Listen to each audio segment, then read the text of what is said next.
మొట్టమొదటి factory outlet మన Mukunda jewellers లో అన్ని జ్యువెలరీ పై ఉన్న వ్యాట్ కేవలం 2 to 12% మాత్రమే. No making charges. విచ్చేయండి ముకుందా జ్యువెలర్స్. మా నూతన బ్రాంచెస్ ప్రారంభం అతి త్వరలో జూబ్లీ హిల్స్ మరియు వైజాగ్. నంద్యాల జిల్లా సిరివెల్ల బస్సు ఘటన అర్ధరాత్రి సమయంలో చోటు చేసుకుంది. అయితే అర్ధరాత్రి సమయం కావడం వల్ల ఎవరైతే ప్రయాణికులు ఇక్కడ స్థానికంగా ఉన్నటువంటి సిరివెల్ల గ్రామ చెందిన మొదట కొందరు గుర్తించారు. ఒక్కసారిగా ఈ ఘటన స్థలానికి మొదటగా చేరుకున్న వ్యక్తి ఈ గ్రామ చెందిన సిరివెల్ల గ్రామ చెందిన వ్యక్తి, తను ఘటనా స్థలంలో మొదటగా వచ్చిన వ్యక్తి. అతను అడిగే ప్రయత్నం చేద్దాం. చెప్పండి, అసలు బస్సు ప్రమాదం ఎన్ని గంటలు జరిగింది, అసలు ఎలా చోటు చేసుకుంది? 12:50 జరిగింది రాత్రి. మేము వచ్చేదాకా బస్సు పొలగొట్టి సైడ్లో నుంచి అద్దాల పొలగొట్టి తీసి పోయినా రాత్రి అంబులెన్స్లకు దానిలకు ఫోన్ చేసింది మేమే, 100కి ఫోన్ చేసింది మేమే. 100కి ఫోన్ చేసినాక పోలీసులు గంట తర్వాత వచ్చినారు. ఎస్పీ గారు 1 గంట 2 గంటలకు వచ్చినారు. పోలీసులు మొత్తం ఎవ్వరు రాలే, ఇక్కడ ఎవ్వరు లేరు ఈ ప్రాంతంలో. వచ్చి మేము 4 ఉన్నాము. ఇక్కడ 4 వచ్చి వెనకాల నుంచి బస్సులు బ్యాగులు కొట్టి అద్దాల పొలగొట్టి తీసినాము. అంటే ఘటన జరిగిన సమయంలో మీరు చూసే సమయానికి మంటలు అప్పటికి బస్సులు అంటుకున్నాయా, లేదంటే మొదట అద్దాల పొలగొట్టి మాత్రం మీరేనా? మేము ఇంకా ముగ్గురు పొలం కొట్టినాము. పొలగొట్టి తీసి బ్యాగులు మంచులోకి ఇక్కడ పక్కన తీసినాము. మళ్ళీ తర్వాత పోలీసులు 100కి ఫోన్ చేసినాము. ఇంకా ఎవరు రాలే. ఇంకా రాత్రి బస్సు డోర్ ఓపెన్ చేసే ప్రయత్నం చేస్తారా మీరు? వెనకాల పొలగొట్టినాము. వెనకాల పొలగొట్టి తీసినాము. అప్పటికి ఎంతమంది గాయాలయ్యాయి, వాళ్ళు ఎలాంటి పరిస్థితుల్లో ఉన్నారు? దానికి 4 కాలు ఇరిగినాయి. ఒక ఆడామెకు ఈ వల్ల ఒక రాయన్న చచ్చిపోయినాడు. డ్రైవర్ ఇంకా కరణ్ రాలే, మొత్తం లాగి వెళ్ళిపోయినాము. బస్సుకు సంబంధించి డ్రైవర్తో పాటు అదనపు డ్రైవర్ కూడా ఉంటారు. అలాంటి వాటిని మీరేమైనా గుర్తించారా? బస్సులో అదనపు బస్సుకు సంబంధించి కిలిండర్ ఉండే, కిలిండర్కి దెబ్బలు తగలే. ఇంకొక డ్రైవరు పోలీసులు తీసుకుపోయినారు. కిలిండర్కి పోలీసులు తీసుకుపోయినారు. ఒక డ్రైవర్కి అంబులెన్స్కి నంద్యాలకి తీసుకుపోయినారు. ఎంతమందికి తీవ్ర గాయాలు? మీరు వారందరూ మీరే బస్సులో దించారు కదా, ఎంతమందికి తీవ్ర గాయాలని గుర్తించారు? 10 మందికి అయింటాయి. 3 ఏమో చచ్చిపోయినారు. బస్సులో మొదట మీరు పగలగొట్టిన తర్వాత అద్దాలు అయితే మీరు బ్యాక్ డోర్ మీరే బ్రేక్ చేస్తారా? అద్దాలను పగలగొట్టారా? అద్దాలు పగలగొట్టినాము. వెనకాల మనుషులు మొత్తం దూకేసినారు. కొంతమంది బ్యాగ్లు తీసుకున్నారు, కొంతమంది తీసుకోలేదు. దాంట్లో మహిళలు ఎంతమంది ఉన్నట్టు, మహిళలు కానీ చిన్నపిల్లలు కానీ చూసారా మీరు? చిన్నపిల్లలు ఒక 5 మంది దాకా ఉండే. ఆడేళ్ళు ఒక 8 మంది దాకా దింపినాము అంతే. ఒక ఆడామె కాలు ఇరిగింది, అంబులెన్స్కి ఎత్తి పంపించినాం. అంటే పూర్తిస్థాయికి బస్సులో మంటలు అనుకొని మొత్తం పొగ వ్యాప్తి చెందింది. ముందు లారీ అనుకుని బస్సు అనుకునేది. ఆ బస్సు దాదాపు అర్ధరాత్రి 1-1:30 గంట ప్రాంతంలో చోటు చేసుకున్న తర్వాత మొదటగా ఇదే గ్రామ చెందిన వ్యక్తి గుర్తించాడు. సో తనతో పాటు మరో 3 ఘటనా స్థలాన్ని చేరుకొని వీరే దగ్గరుండి కూడా ఎమర్జెన్సీ డోర్తో అనంతరం బ్యాక్ డోరు, ఎమర్జెన్సీ డోరు వాటిని బ్రేక్ చేసి ప్రయాణికులందరూ కూడా రక్షించినట్టు కూడా అయితే చెబుతున్నారు. అయితే వీటికి సంబంధించి కూడా కొందరికి దాదాపు 10 మంది వరకు కొంచెం తీవ్ర గాయాలు. వారందరినీ కూడా నంద్యాల ఆసుపత్రికి స్వయంగా అంబులెన్స్కి కూడా కాల్ చేసి వీళ్ళే పోలీసులతో పాటు అంబులెన్స్ సమాచారం ఇచ్చారు. అంబులెన్స్తో ఇక్కడి నుంచి కూడా 10 మందిని శతగాతాన్ని కూడా నంద్యాల తరలించేట్టు చెప్తున్నారు. అయితే ఈ ఘటనలో డ్రైవర్కి అక్కడికే, లారీ డ్రైవర్కి వెళ్ళడంతో పాటు బస్సు డ్రైవర్ కూడా అక్కడికక్కడికి మృతి చెందారు. ప్రయాణికులు కూడా ఒకవేళ మొదట ఈ సిరివెల్ల గ్రామ చెందిన వ్యక్తులు గుర్తించకపోతే ఖచ్చితంగా 36 మంది బస్సులో ఉంటే 36 మంది ప్రాణాలు కూడా సజీవ దహనం అయ్యే పరిస్థితి. ఎందుకంటే ఘటన తర్వాత బస్సు ఒకసారిగా మంటలు లారీతో పాటు బస్సు కూడా మంటలు ఆపాయి. క్షణాల్లో మొత్తం మంటలు బస్సు అంతా. ఎందుకంటే ఈ ప్రైవేట్ ట్రావెల్స్ బస్సుల్లో ఎక్కువగా కాటన్తో సీటింగ్ ఇవంతా వ్యవస్థ ఉంటుంది కాబట్టి ఖచ్చితంగా మంటలు అతి వేగంగా వ్యాప్తి చెందాయి. అయితే ఆ ఘటనా స్థలంలో ఈ స్థానిక వ్యక్తులు గుర్తించకపోతే మాత్రం 36 మంది కూడా సజీవదాహం అయ్యే పరిస్థితి కూడా ఉండేది.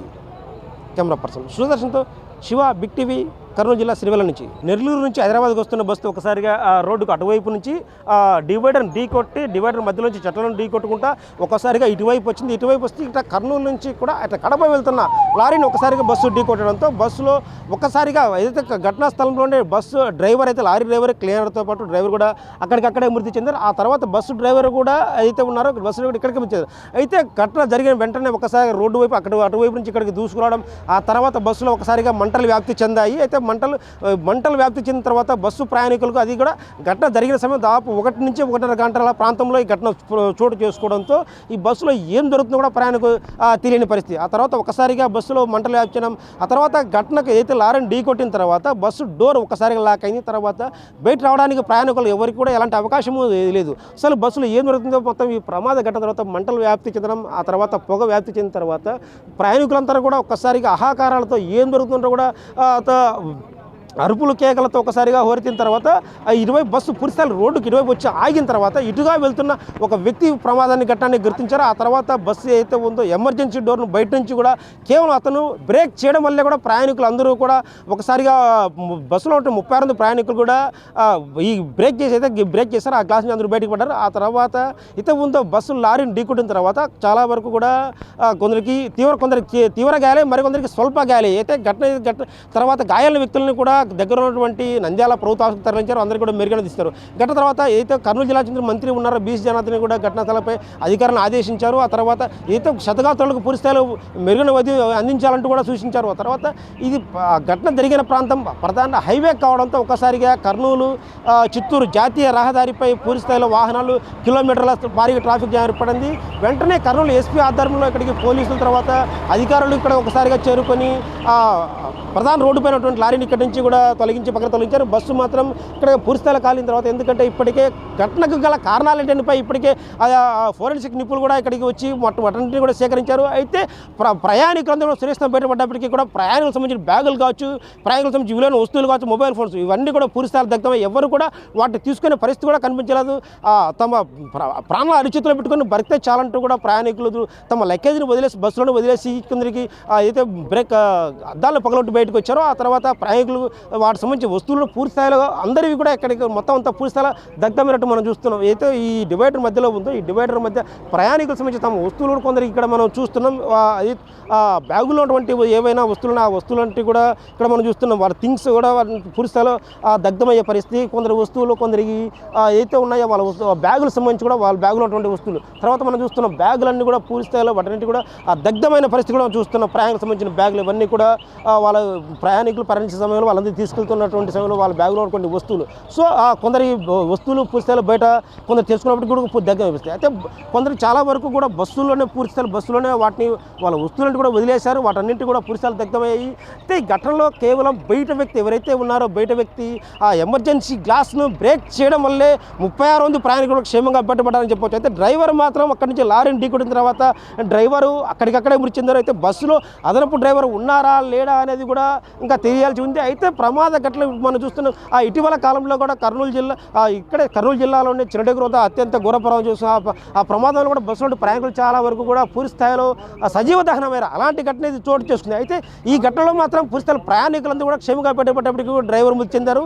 అయితే ప్రైవేట్ ట్రావెల్స్ ఎవరైతే ఉన్నారో ప్రయాణానికి సంబంధించి కూడా పూర్తి స్థాయిలో సంసిద్ధంగా ఉండాలి. వాటన్నిటి కూడా వాటి బస్సు బయలుదేరే ముందు ఖచ్చితంగా బస్సు ఫిట్నెస్ ఒకసారి చెక్ చేసుకోవాలి. ఆ తర్వాత ఏదైతే ఉందో బ్రేకింగ్ ప్రతి ప్రైవేట్ ట్రావెల్స్ బస్సులో కూడా ఏసీ బస్సులు కావడం వల్ల త్వరగా మంటలు వ్యాపించే అవకాశం ఉంటుంది. సో ఈ నేపథ్యంలో బస్సుకు సంబంధించి బ్రేకింగ్ హ్యాంగర్స్ ప్రతి బస్సులో కూడా ప్రతి సీటుకి బ్రేకింగ్ హ్యాంగర్స్ ఉంటుంది. అయితే ఈ బస్సులో అలాంటివి ఏవి కూడా సేఫ్టీ మెజర్మెంట్స్ ఉన్నట్టు పరిస్థితి కనిపించట్లేదు. ఎవరు కూడా అసలు ఏం జరుగుతుందో కూడా తెలియని పరిస్థితి. సేఫ్టీ హ్యాంగర్స్ ఇటీవల కాలంలో ఆర్టీ అధికారులు కావచ్చు, రవాణా శాఖ అధికారులు కూడా సూచించారు. ప్రతి ప్రైవేట్ ట్రావెల్స్ బస్సులో కూడా ఖచ్చితంగా సేఫ్టీ మెజర్మెంట్స్ ఉండాలి, సేఫ్టీ హ్యాంగర్స్ ఉండాలి. ఇన్ కేసు ఒకవేళ ఫైర్ లాంటి ఘటనలు జరిగితే ఖచ్చితంగా వాటి బస్సు ఎమర్జెన్సీ గ్లాసెస్ను బ్రేక్ చేయడానికి అవసరమైనటువంటి హ్యాంగర్స్ అవి ఉండాలి. సార్ అయితే బస్సులో మాత్రం అధికారులు ఇటీవల ఘటన నుంచి కూడా అది ఎవరు కూడా ట్రావెల్స్ యజమానులు వీటికి సంబంధించి కూడా అలాంటి ప్రక్రియ అయితే చేపట్టినట్టయితే కూడా మనకు అసలు కనిపించట్లేదు. ఎందుకు గతంలో జరిగినటువంటి ఘటనల దృష్ట్యా ఎందుకు తర్వాత కూడా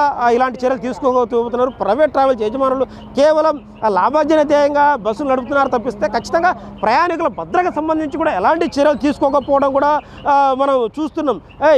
ఇలాంటి ఘటనలు జరిగినప్పుడు మాత్రమే కేవలం నామికా వాస్తు ఆర్టీఏ అధికారులు దాడులు చేయడం, ఆ తర్వాత వాటికి సంబంధించి ఫిట్నెస్ టెస్టులు కావచ్చు, బస్సు సంబంధించి కూడా ఏదైతే ఉందో వాటిని కూడా చెక్ చేశారు తప్పిస్తే పూర్తిస్థాయిలో వదిలేయడం వల్లే ఇలాంటి ఘటనలు చోటు చేసుకున్నాయి.